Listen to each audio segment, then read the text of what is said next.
നിങ്ങളുടെ favourite shows ഇനി ഒരിക്കലും മിസ്സാവില്ല. ഇപ്പോൾ C5-ലൂടെ കാണും നിങ്ങളുടെ ഫേവറേറ്റ് ഷോ തികച്ചും സൗജന്യമായി.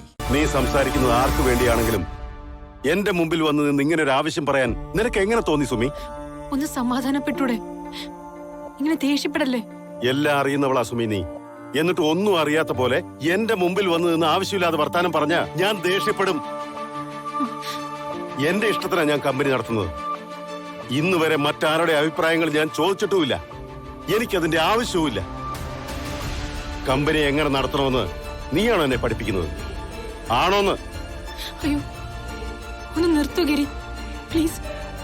അങ്ങനൊന്നും ഞാൻ പറഞ്ഞില്ലല്ലോ. ഗിരിയെ ഞാൻ ഒന്നിനും നിർബന്ധിക്കുകയല്ല. കമ്പനി കാര്യങ്ങളിലായാലും സ്വന്തം കാര്യങ്ങളിലായാലും ഗിരിയുടെ തീരുമാനങ്ങൾക്കൊന്നും ഞാൻ ഇന്നേ വരെ എതിര് നിൽക്കാനായിട്ട് വന്നിട്ടില്ലല്ലോ. ഉണ്ടോ? പക്ഷെ എല്ലാ കാര്യങ്ങൾക്കും ഓരോരുത്തർക്കും ഓരോ കാഴ്ചപ്പാടുണ്ടാവില്ലേ ഗിരി? അവരവരുടെ അഭിപ്രായങ്ങള് അവരവർക്ക് പറയാൻ പറ്റണ്ടേ ഗിരി? അതിനുപോലെയുള്ള സ്വാതന്ത്ര്യം ഇല്ലെന്ന് വെച്ചാ പിന്നെ എന്താ ചെയ്യാ? ശരി, എന്താന്ന് വെച്ചാ നീ പറഞ്ഞു തുലക്കേ. ഗിരി എന്ന കാര്യങ്ങളൊക്കെ വലിയ അന്യായമായിട്ടാ ഇവിടെ എല്ലാവരും ചിത്രീകരിക്കുന്നത്. എല്ലാത്തിനും കൂടി ഒരു പരിഹാരം എന്നുള്ള നിലയ്ക്കാ ഞാനിത് പറഞ്ഞത്. അന്യായോ? എന്തന്യായം? എല്ലാ അധികാരവും ഗിരി മാത്രം കൈയാളുന്നു, ബാക്കിയുള്ളവരെല്ലാം ഗിരിയുടെ ആശ്രിതരെ പോലെ ഇവിടെ ജീവിക്കേണ്ടി വരുന്നു. ഇങ്ങനെയൊക്കെ ഇവിടെ എല്ലാരും പറയുന്നത്. അങ്ങനെയൊക്കെ പരാതി പറയാൻ ഇവിടെ ആർക്കാ അവകാശമുള്ള സുമി? ആശ്രിതരായിട്ടാണെങ്കിലും ഈ വീട്ടിൽ കഴിയാനുള്ള അവസരം അവർക്കുള്ളതേ എന്റെ ഔദാര്യം കൊണ്ട് മാത്രമാണ്. അത് നീയെങ്കിലും ഓർക്കണം.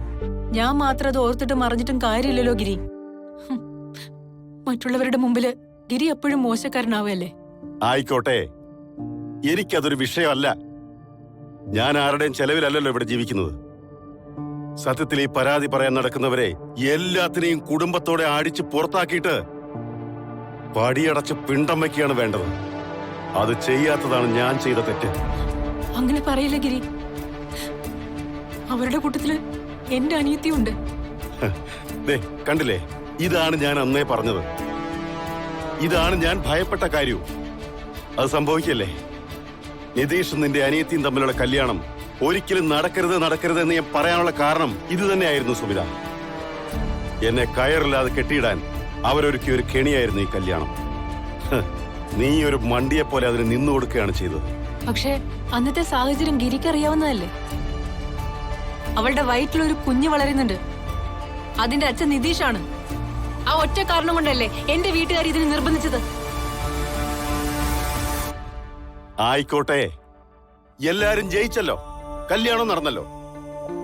പക്ഷെ അതിന്റെ പേരിൽ കൂടുതൽ വിലപേശലുമായി എന്റെ മുന്നിൽ വരരുത്. ഞാനും നന്ദുവും ഈ വീട്ടിലെ മരുമക്കളാ.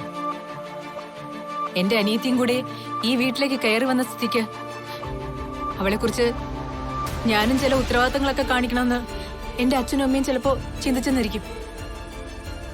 അതുകൊണ്ടാ ഈ വിഷയം ഗിരിയുടെ അടുത്ത് സംസാരിക്കണമെന്ന് അവരുടെ അടുത്ത് ആവശ്യപ്പെട്ടത്. അവരുടെ ഭാഗത്തു നിന്ന് ചിന്തിക്കുമ്പോ അത് ഗിരിയുടെ അടുത്ത് പറയേണ്ട ഒരു കടമ എനിക്കുണ്ടെന്ന് തോന്നി. അതുകൊണ്ട് ഞാൻ പറഞ്ഞു.